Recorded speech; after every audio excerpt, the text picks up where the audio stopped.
Have you ever asked yourself why you still think about someone who treated you badly? Why the person who ignores you, forgets you, or even breaks you, is still the one you long for the most? It feels crazy, doesn't it?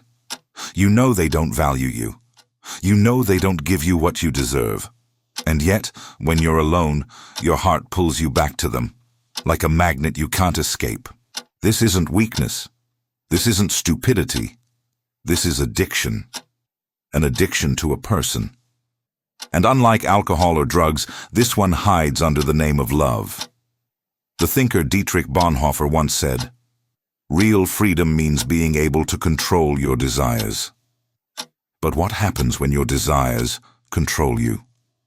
When you are no longer the one choosing, but instead being dragged by feelings you don't understand? Nietzsche called this being trapped in an endless cycle, repeating the same mistake over and over. That is, what happens when you open their message, even though you promised yourself you wouldn't turn, when you replay old memories in your head at night. When you whisper, "This time will be different," even though deep down you know it won't. So why do we get addicted to people who treat us like we don't matter? Because when someone withholds love, it tricks us into thinking their love must be valuable. The less they give, the more we chase. Our culture tells us that chasing love is romantic. Movies, stories, and songs show us heroes fighting for the one they want. But the truth is, much of the time, we aren't chasing love. We're chasing attention. And the less we get, the more desperate we become. Plato once said, "Love is the search for our missing half." But many of us confuse rejection with passion. We confuse drama with depth. We confuse the chase with love. Let me share a story. A woman I once knew, we'll call her Anna, had many people who cared for her. Men who admired her, supported her, and wanted to make her happy. But the man she wanted, he barely noticed her. He forgot her birthday. He texted her once every few weeks. He flirted with other women right in front of her. Her friends asked, "Why do you want him?" She answered, "Because when he does give me attention, it feels like the sun rising." This is the trap. Psychologists call it intermittent reinforcement. It means you don't get the reward every time. You only get it sometimes, like a slot machine, and that makes you addicted. Anna knew she was unhappy. She knew she deserved more. But knowledge isn't enough to break the chain, because addiction lives deeper than logic. Here's the harder truth.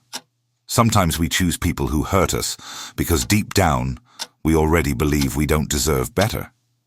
If you secretly feel unworthy, then someone ignoring you will feel strangely right.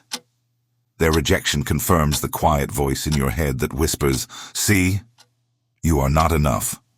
This is why philosophy matters.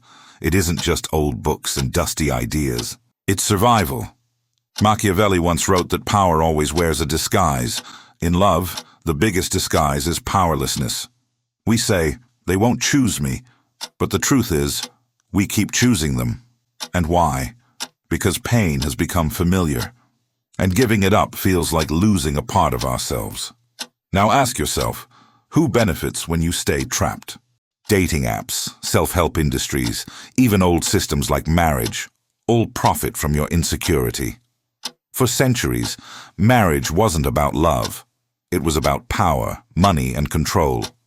And yet, many still chase it as if it's the highest form of love, even when it chains them instead of freeing them. So maybe love, as we usually see it, isn't really about finding wholeness in another person. Maybe it's about avoiding the emptiness inside ourselves. Here's the twist. The person who ignores you is not the real prison. They're only the key that triggers it. The prison is inside you. Your hunger for approval, your fear of being alone, your need to feel chosen. The ancient Stoics said, "True freedom is not the absence of love, but the absence of slavery to it." Imagine if their silence no longer had power over you. Imagine if their absence felt like an open door, not a wound. Because the truth is, you are not addicted to them. You are addicted to the story you've told yourself about what their love would mean. So what can you do? First, say the truth out loud. I am addicted to someone who hurts me. Naming it weakens its power. Second, break the cycle. When you feel the urge to reach out, stop and ask, do I want connection, or do I just want a hit of relief? Third, surround yourself with mirrors that show your real value. Friends, books, mentors, even solitude. Nietzsche said, "Become who you are." You cannot become who you are if you are busy chasing who someone else wants you to be. Finally, don't try to kill desire. Redirect it. Build a life so rich, so alive, that you don't need anyone's attention to feel whole. Listen carefully. You do not need to be chosen to have worth. The person who ignores you is not showing you your value. They're showing you theirs. One day, you will look back and realize you weren't craving them. You were craving healing. And in that moment, you will feel something stronger than desire. You will feel freedom. So I leave you with this thought. The moment you stop chasing the love that hurts you is the moment you create space for the love that heals you, starting with the love you give yourself. That is where your freedom begins.